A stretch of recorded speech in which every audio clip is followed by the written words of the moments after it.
अस्सलाम वालेकुम। पैगम्बर सल्लल्लाहु अलैहि वसल्लम के ज़माने में एक औरत थी जो मस्जिद में झाड़ू पोंछा करती थी। तो इससे हमको क्या मालूम होता है कि मस्जिद में औरतों को भी जाना जायज़ है।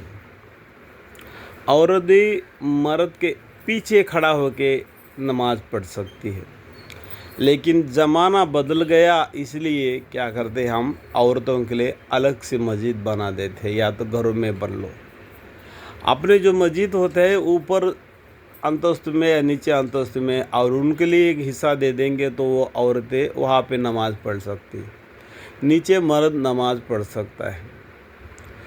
तो मेरा कहने का मतलब था, तो पैगम्बर सल्लल्लाहु अलैहि वसल्लम के ज़माने में एक औरत मस्जिद की झाड़ू पोंछा करती थी, इसलिए मैं पहले का बयान किया। तो उसका इंतकाल हो गया ईशा के बाद में। तो पैगम्बर सल्लल्लाहु अलैहि वसल्लम ईशा नमाज़ पढ़ के आराम कर रहे होंगे बोल के साहबाओं ने उनको नहीं बताया, और उस औरत को रात ही उन्होंने दफन कर दिया। और इसमें क्या देखो कि एक औरत को ईशा के बाद मर गई तो फजर की नमाज के अंदर ही उसको दफन कर दिया। तो आज हम लोग क्या कर रहे हैं, कहाँ से, अमेरिका से, हैदराबाद से, कलकत्ता से, लखनऊ से, देहरादून से इनका दोस्त है आना चाहिए। भाई जिंदे में नहीं आए तो मरने के बाद कहाँ से आएगा। तो हदीस के अंदर भी यही लिखा हुआ है कि नमाज का वक्त हो गया तो जल्दी से नमाज पढ़ो, और जो आदमी मर गया उसको जल्दी से दफनाओ, और जो औरत शादीशुदा नहीं उसको जल्दी शादी करो, और जिसका शौहर मर गया है उसको भी शादी करो पक्का। ये बड़ों का फ़र्ज़ है उनको समझा के दीन इस्लाम को बढ़ने के लिए बता देना है। तो ये बात है। तो मेरा कहने का मतलब क्या है कि उसको इतना जल्दी से दफना दिया। तो आज लोग हम क्या करते हैं कि खुद सोचना चाहिए, मैं बोलने की ज़रूरत नहीं। चिल्ला के क्या क्या बोलते हैं कि रोते रोते क्या क्या बोलते हैं कि, और भाई वो अपने नामे आमाल में लिखे जा रहे, कल उसका तुमको जवाब देना पड़ेगा। इसका डर ही नहीं, बस अपना मुंह से कहते जाएंगे कि अभी तेरे बगैर हम जिए कैसे।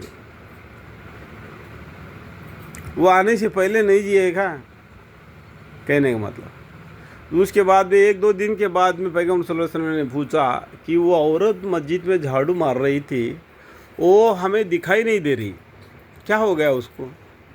तो साहबों ने बताया वो गुज़श्ता 2 दिन पीछे ही गुज़र गई थी। ईशा नमाज के बाद में आप सो रहे हैं, आपको जगाना किस लिए बोल के हमने उसको दफना दिया। तो पैगम्बर सल्लल्लाहु अलैहि वसल्लम ने सहाबा पर गुस्सा कर दिया, मुझे क्यों नहीं बता दिया। तो मस्जिद का इतना वो एहतमाम करती थी, तो पैगम्बर सल्लल्लाहु अलैहि वसल्लम को उसके ऊपर कितना रहम आ गया कि इसका मतलब क्या है, मस्जिद को साफ़ सुथरा रखना चाहिए। एक मर्तबा दीवार पर कोई खरोच आया था, कोई इसने थूका, वो सूख गया था। तो पैगम्बर सल्लल्लाहु अलैहि वसल्लम वुज़ू करके जा रहे थे तो देखा कि दीवार के ऊपर कोई थूका है, उसका धब्बा सा गिरा है। तो अपना हाथ के उंगली से क्या किया, उसको रगड़ के साफ कर दिया और हाथ को धो लिया। तो इससे क्या मतलब है कि मस्जिद को साफ़ सुथरा रखना बहुत एहतमाम है, वो उसमें पैगम्बर सल्लल्लाहु अलैहि वसल्लम को राज़ी है। ये 2 हदीसों से मालूम होता है। उसके बाद में पैगम्बर सल्लल्लाहु अलैहि वसल्लम ने उसका जो दफन किया हुआ है वो कब्र दिखाओ। जब उसके कब्र के पास गए तो दोबारा उसका जनाजे का नमाज पढ़ी। हर मुसलमान को जानना चाहिए कि हम मस्जिद को 5 बार नहीं बल्कि 6 बार जाना चाहिए। 5 बार तो नमाज के लिए, एक बार तो साफ़ सफाई के लिए, ایک مرتبہ تو وضو کا پانی ہے کیا نہیں چیک کرنے کے لیے۔ آج تو ذمہ داریاں ایک دوسرے کو دے دیے تو ذمہ داری ہٹ گئی، کیونکہ مسجد کا مؤذن ہے وہ کچھ دیکھ لیتا ہے، امام ہے اس کا کام دیکھ لیتا ہے، ہم لوگ آسان کر لیں، بہت اچھی بات ہے۔ لیکن رہ گئی بات ہم نماز کو جانے کا، ہر مسلمان یہ سوچتا ہے کہ دنیا دنیا دنیا، اللہ کی یاد مؤذن پکارتا ہے تو اس کو خیال کرنا ہے، نماز کو ادا کرنا ہے۔ ہم اتنا بڑے ہو گئے، مار کے ہاتھ پکڑ کے کھینچ کے ہم آپ کو نہیں بتا سکتے۔